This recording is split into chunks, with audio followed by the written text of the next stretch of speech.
দেখেছি রূপসাগরে মনের মানুষ কাজ। তো আমার সেকেন্ড লুক ছিল এটা, রেড শাড়ি আর হোয়াইট ব্লাউজ আর ওর হোয়াইট শার্ট।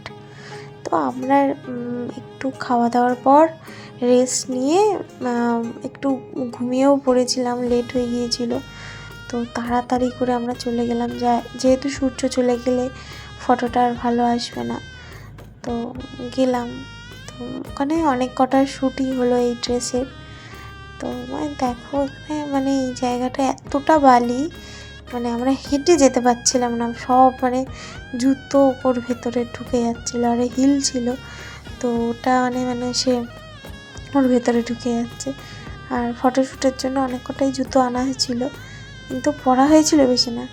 আর কত দিক দিয়ে অ্যাঙ্গেল দিয়ে শ্যুট হয়েছে, মানে আমরাই বোধহয় ওখানে শ্যুট করেছি একটা, মানে এতটা ক্যামেরা 4 সাইড দিয়ে হচ্ছে শ্যুট। মানে একটা স্টিল, দুটো মানে ক্যান্ডিড, দুটো ভিডিও, মানে সব রকম হচ্ছে। মানে আমি বুঝতে পারছিলাম কোন দিকে তাকাবো, তা বলে দিচ্ছিল। আর এই যে নায়ক আর নায়িকা দুজনের পথ আলাদা, এই শ্যুট করছিলাম আমরা। যেহেতু সানসেট হয়ে গিয়েছিল, তো তারপর আর আমাদের শ্যুট হয়নি গো, মানে বেশি হয়নি গো। তো সায়ন্তনদা বললো যে নেক্সট দিন এইটা প্রথমেই পড়বে, প্রথমেই সানরাইজের সময় মানে এটা শ্যুটটা নিয়ে নেবে। তো তারপর আমরা আমাদের মতো মামনিদের ভিডিও কল করতে করতে দেখাচ্ছিলাম। আর কি সুন্দর লাগছিল এখান দিয়ে হেঁটে হেঁটে যেতে। সৌভিক ভিডিও করে নিল, আমি আবার ঠিকঠাক করে নিয়ে আবার ওরা একটু আগে যাচ্ছিলো, ওরা একটু চাটা খাবে, তারপর আমাদের বাড়ি গিয়ে আমাকে আবার রেডি হতে হবে। আবার একটা ড্রেসের শ্যুট আছে, সেটা হোটেলেই হবে, আর বিচেতে হবে না, মানে ওটা আমাদের নাইট শ্যুট আছে একটা।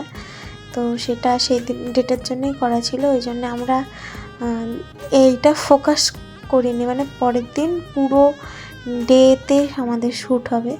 তো দেখো আমরা বাড়ি গিয়ে রেডি হয়ে গিয়েছিলাম, আর আমাকে বলেছিল যতটা পারবে সিম্পল থাকার, কোনো মেকআপ না, কিছু না, জাস্ট লিপস্টিক কাজল পরে আমি টিপ পরে রেডি হয়ে গিয়েছিলাম, মানে কোনো মেকআপ ছিল না।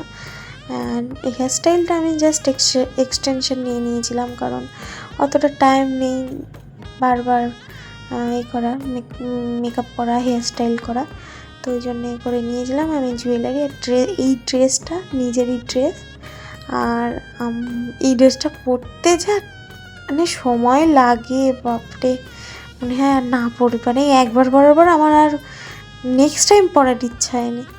তো আমরা দুজনে একটু ডান্স করে নিচ্ছিলাম, এটা মানে শ্যুটের জন্যে না, এটা একটা গান ছাড়া শ্যুটের পর মানে গান ছেড়েছিল, আর বনফায়ার হচ্ছিলো, ওই জন্যে একটা মানে আমাদের ওই দেখো হোটেলেই গান ছেড়ে দিয়েছিল খুব জোরে, তো ওই জন্য একটু ডান্স করছিলাম। তো মানে এটা বেসিক্যালি হয়ে গিয়েছিল দুজনের মধ্যে, আর সবাই ছিল, আর সবার সাথে একটা আলাদাই সম্পর্ক হয়ে গিয়েছিল। ওই জন্যে আমাদের মানে অতটা লজ্জাও করিনি, কিছুইও করিনি। আর আমরা তো মানে এমনি ফ্রেন্ডলি থাকি সব জায়গায়। তো কত সুন্দর, তোমরাও দেখে নাও কি গানে আমরা ডান্স করছিলাম, দেখো কেমন লাগছে।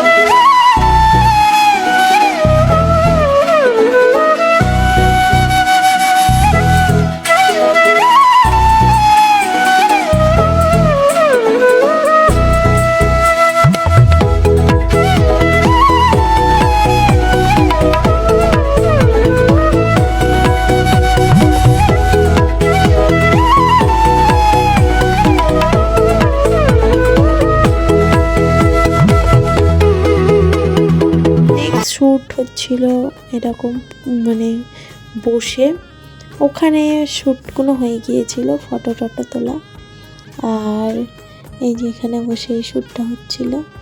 তো আমরা টায়ার্ড হয়ে গিয়েছিলাম সকাল থেকে, মানে ভোরবেলা থেকে, মানে এতটাই। তারপরে আমাদের একটা মানে আমরা একটা বারবিকিউ করেছিলাম, চিকেন বারবিকিউ, মানে ওটা হোটেলে বলে দিলেই ওরা করে দেয়। তো আমরা এই শ্যুট সেরে ওরা ততক্ষণে প্রস্তুতি করছিল আর কি, ম্যারিনেশন, চিকেন ম্যারিনেট করা। তো আমরা যে কজন ছিলাম সেই কজন মিলেই মানে খুব এনজয় করেছি, নাচ গান, মানে একটা ট্রিপের মতনই হয়েছে। শ্যুট টুট মানে তা হয়েছে কিন্তু আলাদাই। এরকম আগুন ধরাচ্ছিল, এই যে আগুন ধরাচ্ছে, এখানেই হবে চিকেন বারবিকিউ। তো এখানেই মানে এখানে কয়লা আছে, কয়লাগুলোকে জ্বালাচ্ছিল, না হলে না মানে ওটা ভালো একটা স্মোকি একটা ফ্লেভার হবে না। আর এই যে আমাদের গ্রুপ এখানে বসে আছে, তারা মানে আমাদের জন্য ওয়েট করছিল। আর আমি তো ফ্রেশ হয়ে তারপর আসলাম। আর এই দুজন মানে ওটা হোটেলেরই লোক ছিল, করছিল। দীপ্ত ওদেরকে একটু ডাইরেকশন দিচ্ছিল যে কেমন করে হবে। আর এই যে দেখতেও সুন্দর লাগছে, আর এই কয়লাটার জন্যই একটা স্মোকি ফ্লেভার আসে, এটাই টেস্টি লাগে। তো তারপরে সবাই মিলে আসলাম, আর এনজয় করলাম, ডিনারটাও করলাম তার কিছুক্ষণ পর। আর এটা আমাদের একটু রাত হয়ে গিয়েছিল, তাই ডিনারটাও পরে একটু লেট হয়ে গিয়েছিল। তো আবার পরের দিন ভোরবেলা শ্যুট 6টার সময়, তো সেটা একটা চাপ। আবার তারও আগে উঠে মেকআপ করো, ড্রেস পরো। তো পরের ভিডিওটাও দেখা হচ্ছে, কেমন লাগলো